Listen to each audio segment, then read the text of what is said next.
صلی علی سیدنا مولانا محمد کما تحب و ترضی له۔ رمضان المبارک کا جمعہ ہے، اس میں بہت سے حضرات خواتین صلاۃ التسبیح پڑھنے کا اہتمام کرتے ہیں، بڑی بابرکت چیز ہے، روایات میں اس کا ذکر ملتا ہے اور لمبی روایت ہے۔ آپ صلی اللہ تعالی وسلم نے اپنے سگے چچا سے جناب عباس رضی اللہ عنہ سے فرمایا تھا کہ اگر ہو سکے تو ممکن ہو تو زندگی میں ایک بار تو اس نماز کو پڑھ ہی لو، تو ورنہ سال میں ایک دفعہ پڑھ لو، مہینے میں ایک دفعہ پڑھ لو۔ تو جس نماز کے بارے میں آپ صلی اللہ تعالیٰ علیہ وسلم اتنی تاکید فرما رہے ہیں اور اپنے سگے چچا کو ایک چیز عنایت فرما رہے ہیں، تو معلوم ہوا کہ اس میں کوئی نہ کوئی چیز ضرور ہے۔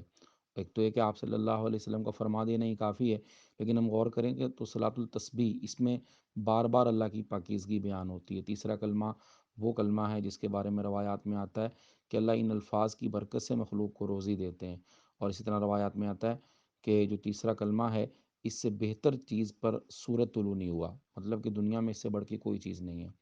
کسی ایک اللہ والے بڑی پیاری بات فرما رہے تھے، ہم اگر اپنی زبان سے اللہ کی پاکیزگی بیان کریں گے، سبحان اللہ والحمد للہ ولا الہ الا اللہ، اللہ اس کی برکت سے ہمارے دلوں کو بھی پاک فرما دیں گے یقینی طور پہ۔ اللہ کا نام تو ہے ہی برکتوں والا، تو اس لیے کہ بظاہر یہ وجہ سمجھ میں آتی ہے، باقی آپ صلی اللہ تعالیٰ علیہ وسلم کا ارشاد ہی کافی ہے۔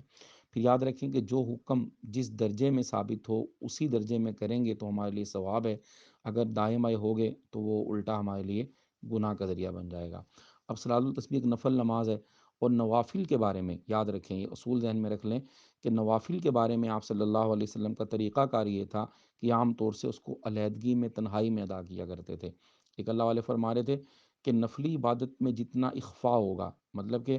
نفلی عبادات کو ہم جتنا چھپ کے کریں گے اور جتنا اس کو خاموشی سے تنہائی میں کریں گے، اس کا نور اتنا ہی نصیب ہوگا۔ یہ تو اللہ کے ساتھ بندے کا معاملہ ہوتا ہے۔ تو بہرحال تو نفلی نماز کے بارے میں اصول بھی یہی ہے۔ اب بعض اسی لیے نفلی نماز کی جو جماعت ہے، اس کو فقہاء نے، علماء نے مکروہ تحریمی قرار دی ہے کہ نفلی نماز کی جماعت نہیں کروانی چاہیے۔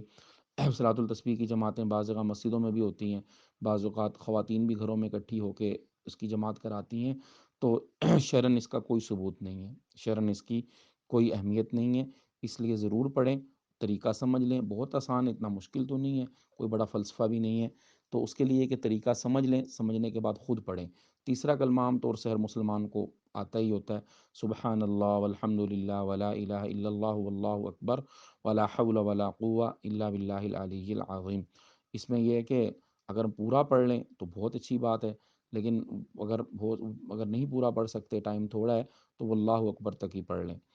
تو اس کا طریقہ عرض کر دیتا ہوں، دو طریقے لکھے ہیں کتابوں میں، علماء سے سنے۔ ان میں سے ایک طریقہ یہ ہے کہ جب پہلی رکعت نیت کیا باندھنی ہے، نیت کے بارے میں پہلے بھی کسی موقع پہ مسئلہ عرض کیا کہ زبان سے بولنا کوئی ضروری نہیں ہوتا، نیت نام ہے دل کی کیفیت کا، دل کے استحضار کا، اور اس کا طریقہ بھی علماء نے لکھا ہے کہ ایک آدمی نماز کے لیے کھڑا ہے، کوئی اس سے پوچھتا ہے کہ بھائی آپ کون سی نماز پڑھ رہے ہو، اور وہ فوراً بتا دے کہ میں ظہر پڑھ رہا ہوں، عصر پڑھ رہا ہوں، کتنی رکعتیں پڑھ رہا ہوں، تو سمجھ لیا جائے کہ اس کی نیت ہے۔ لیکن پھر بھی عوام الناس جو ہیں، عام لوگ ہیں، عام بہن بھائی ہیں، وہ زبان سے بھی کہتے ہیں، تو عرض کر دیا جاتا ہے کہ 4 رکعت نماز نفل صلاۃ التسبیح،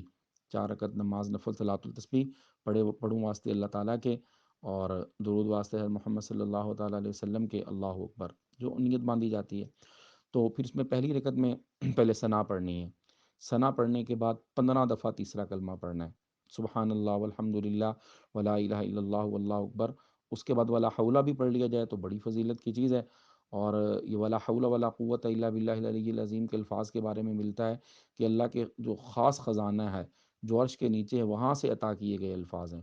اور یہ وہ الفاظ ہیں کہ اس میں علماء نے لکھا 70 بیماریوں کی شفا ہے، جن میں سب سے کم بیماری غم کی بیماری ہے۔ آج کل ہر بندہ ٹینشن کا شکار ہے، اس کو ٹینشن کہہ لیں، انگزائٹی کہہ لیں، ڈپریشن کہہ لیں، جتنے بھی آج کل اس کے نام چل رہے ہیں، نفسیاتی مسائل کہہ لیں، تو لا حول ولا قوت الا باللہ العلی العظیم میں جو 70 بیماریوں کا علاج ہے، ان میں سب سے کم درجے کی یہ بیماری ہے، تو دیکھ لیں کتنی قیمتی چیز ہے، تو پورا پڑھ لیں تو اچھی بات ہے، ورنہ ایک طریقہ یہ بھی لکھا ہے کہ اگر 15 دفعہ پڑھنا ہے تو 14 دفعہ یہاں تک پڑھ لیں، واللہ اکبر تک، جب 15ویں دفعہ پڑھیں تو ولا حول ولا قوت الا باللہ العلی العظیم پڑھ لیں۔ بہرحال پھر عرض کرتا ہوں،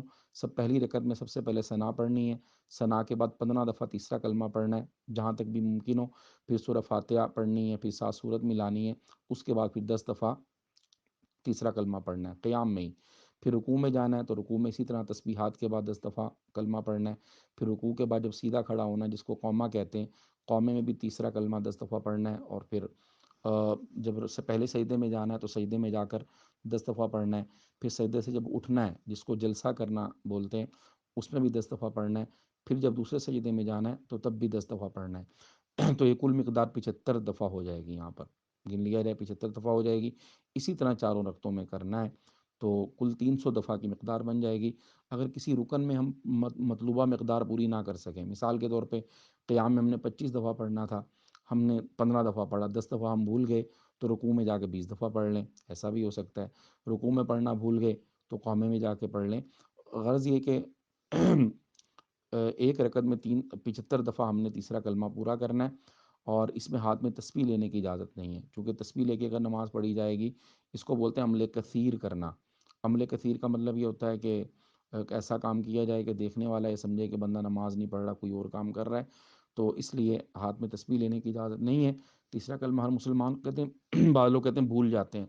دیکھیں بھولتے ہم اس لیے کہ ہمیں مشق نہیں ہے۔ جو صوفیاء کرام ہیں وہ تو اس صلاۃ التسبیح کا پورا چلہ کرواتے ہیں کہ پورا ایک چلہ صلاۃ التسبیح پڑھواتے ہیں، تو بہرحال اگر ہم پڑھنے کی عادت بنا لیں، رمضان کا جمعہ ہے، رمضان کے جمعے سے ہٹ کے بھی اگر ہر جمعے کو اس کو پڑھنے کی ترتیب بنا لیں تو بہت فائدے کی چیز ہے۔ دیکھیں نا، اس کا مقصد جب انسان مسلسل ویسے تو لمبی لمبی رکھتے پڑھنا ہمیں نصیب نہیں ہوتا، لیکن جب اسی کے بہانے 20-25 منٹ آدھا گھنٹہ ہمارا لگ جائے گا تو اللہ تعالیٰ کے ساتھ تعلق بھی بڑھے گا، اللہ تعالیٰ کا قرب بھی حاصل ہوگا۔ جو اہم مسئلہ تھا وہ بھی عرض کر دیا اور طریقہ بھی عرض کر دیا۔ اللہ تعالیٰ ہم سب کو عمل کی توفیق نصیب فرمائے۔